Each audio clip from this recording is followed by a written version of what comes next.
Hey everybody, happy hump day. This is Big History and I'm Rachel Hansen, and this guy, this is Alphonse. Look at him, look how cute he's looking in his little flannel, his camel flannel.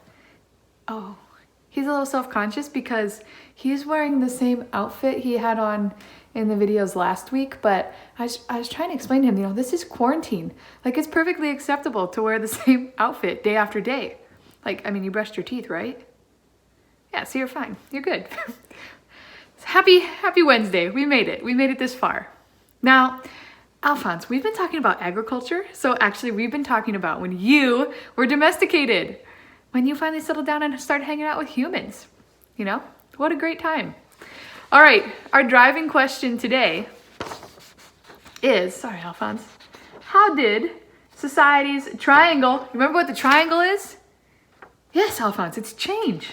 Change, it's the delta.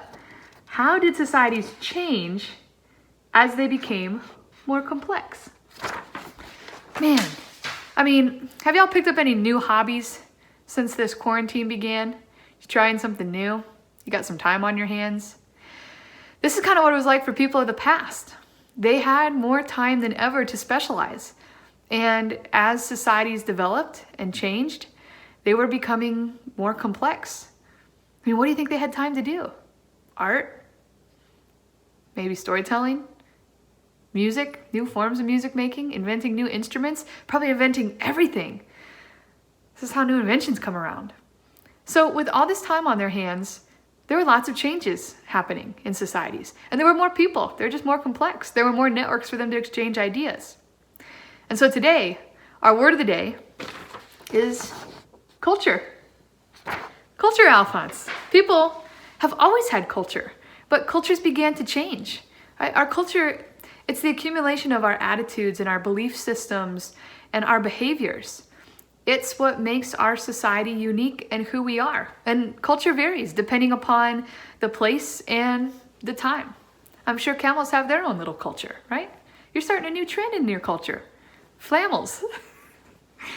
Now, culture, when we study this in history, we're looking at how do people modify and change their environments? How did they reflect their culture in their landscape?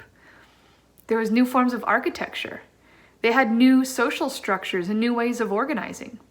And today, your lesson is to go investigate some of those changes.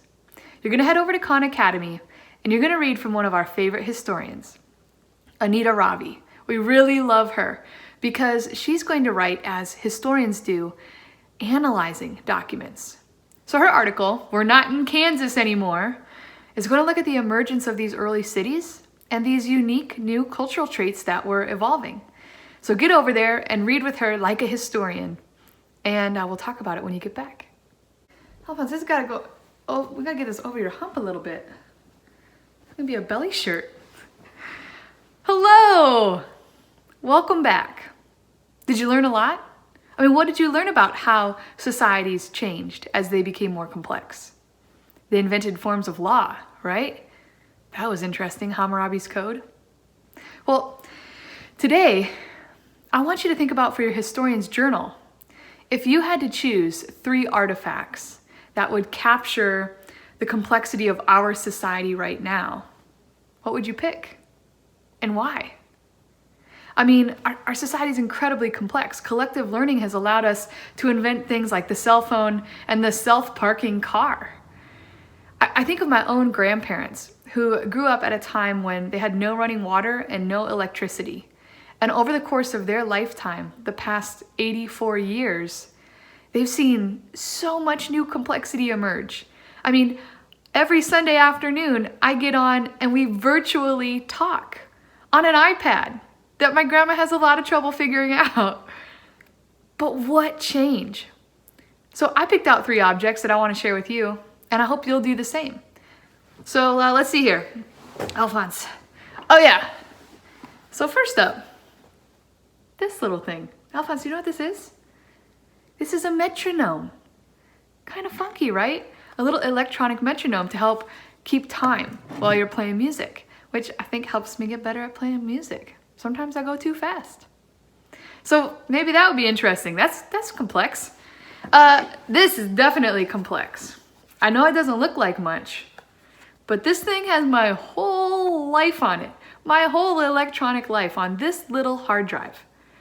And maybe, I don't know, in 50 or 100 years when someone finds this in a museum, they'll be like, oh, what were they thinking? And maybe it'll all be in the cloud, whatever the cloud is. That makes me nervous to think about. And last but not least, this artifact that I think would document the complexity of the time is my Nalgene. I know you love water. Okay, my Nalgene. But it's not my Nalgene that is actually the complexity I want to show you. It's what's inside here. There's, you see this? This little thing. Oh. I think it's amazing. So instead of drinking out of this big hole, I can drink out of this little one so that I don't get water all over the place. Amazing. It's a game changer, and I want it to be in a museum of the future.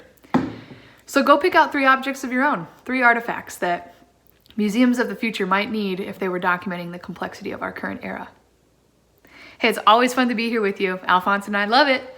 So we hope you'll come back tomorrow to learn some more big history. All right, y'all, take care and be good.